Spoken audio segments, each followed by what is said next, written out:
In a serene valley nestled within majestic mountains, there once existed a humble monastery where 108 monks lived in harmony. Each day, they devoted themselves to meditation, study, and the practice of compassion. Their simple lives were dedicated to the pursuit of enlightenment, but one fateful day, the peaceful routine of the monastery was disrupted. The revered leader of the monks, Master Bao, passed away suddenly, leaving a profound void in the hearts of all. In the wake of their leader's departure, the elder monks gathered to discuss the selection of a new spiritual guide. Master Bao had been a beacon of wisdom and clarity, and the thought of filling his shoes was daunting. After much deliberation, they decided to journey to the nearest city to seek a worthy successor among the many practitioners there. With hope and reverence in their hearts, they set out on their quest. As they walked through the bustling streets of the city, the monks marveled at the vibrancy of life around them. The clamor of merchants hawking their wares, children playing, and the laughter of townsfolk filled the air with an infectious energy. Yet, amidst this commotion, they remained focused on their intention: to find a new leader who could guide them on their path to enlightenment. While traversing a narrow alley, the monks noticed a figure stationed at the edge of the street. This monk walked slowly, his gaze fixed upon the ground. His robes were worn, but his demeanor radiated a sense of tranquility that drew the monks toward him. Intrigued, they approached him and asked, "Why do you walk so deliberately, brother? What is it that captures your attention?" The monk raised his head slightly, revealing a gentle smile as he replied, "I am looking for lost money." The response puzzled the monks, who had anticipated something more profound. They exchanged glances, each baffled by the simplicity of his statement. "But brother," one of them ventured, "we are in search of a new spiritual leader. Surely, you must have greater aspirations than scouring the streets for coins?" The monk chuckled softly, his laughter mingling with the city's chatter. "And what would you have me do?" he asked. "Is there wisdom to be found in elevating oneself above others? Or perhaps enlightenment lies in the balance of desires?" This unexpected question led the group to ponder their intentions. They had arrived in the city harboring expectations, yet now they faced the uncomfortable reality of their motivations. "We need a leader who can guide us, someone who embodies wisdom and strength," another monk asserted. "And what does the search for lost money reveal?" the slow-moving monk pressed. "Consider this. The coins I seek are but a fragment of the material world, endlessly slipping through our fingers. Is a leader to be chosen based on their ability to accumulate power, or should they assist you in recognizing the treasures you already possess within?" This struck a profound chord within the hearts of the 108 monks.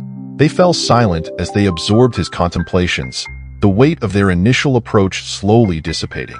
"Perhaps we have been misguided," one monk murmured, grappling with the realization that their quest for a new leader had grown out of their desire for authority rather than a genuine pursuit of spiritual enlightenment. "Yes," the slow-moving monk exclaimed, noticing their sudden clarity. "We often seek guidance in others, yet often forget that the essence of a leader's wisdom is born from their own self-awareness, their understanding of their own journey." With a serene smile, the monk continued his pilgrimage down the street, occasionally stooping to pick up a forgotten coin and reflecting on its stories. The 108 monks watched him with newfound curiosity, recognizing that this gentle being was indeed the embodiment of the profound understanding they sought. Their quest took on a different shape as they followed him. They contemplated the notion of lost money as a metaphor not only for material wealth, but for the moments and opportunities in their lives that had slipped away unnoticed. "How often do we let fear rule our decisions?" one monk asked thoughtfully, remembering instances where they had chosen comfort over growth. "What if we became the seekers of not just coins, but of wisdom and clarity?" another suggested. The power of their cohesive inquiry transformed their fear of the journey's uncertainty into a collective resolve to understand their innermost selves, embracing every moment as a chance for learning.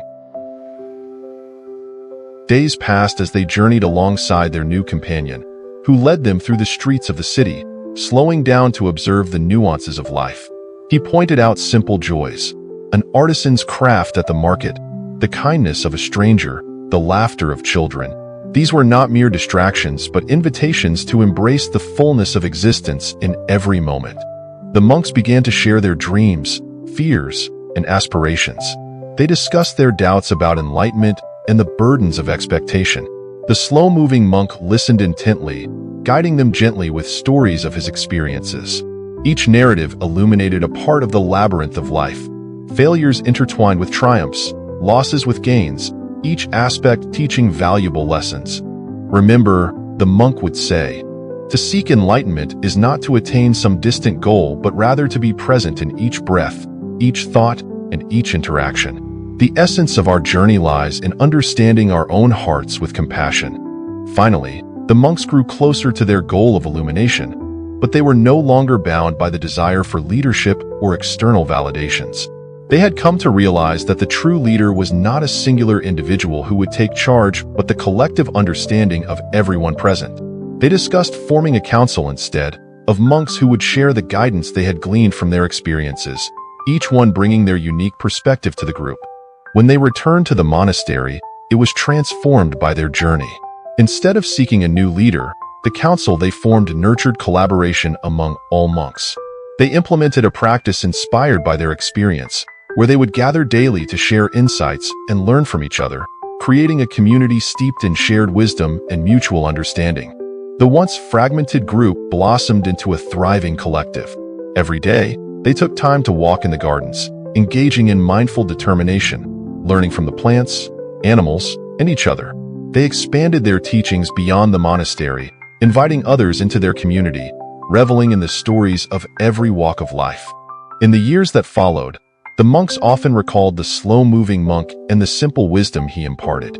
They recognized that the journey toward enlightenment is not one of solitude, but rather an interconnected tapestry of shared experiences and mutual encouragement.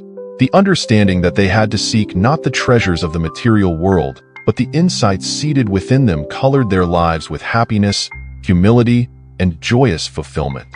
And so, this tale serves as a timeless reminder. The path to enlightenment does not lie solely in the pursuit of power or authority, but in the self-discovery that arises through understanding, compassion, and shared experiences. Each of us holds the potential for leadership within, not as individuals destined for greatness, but as humble seekers of truth. As we embrace our journeys, let us be attuned to the beauty in our shared existence. The lessons learned along the way become the guiding lights of our soul. Indeed, in every struggle lies an opportunity for growth, and in every fleeting moment, we find the essence of life itself.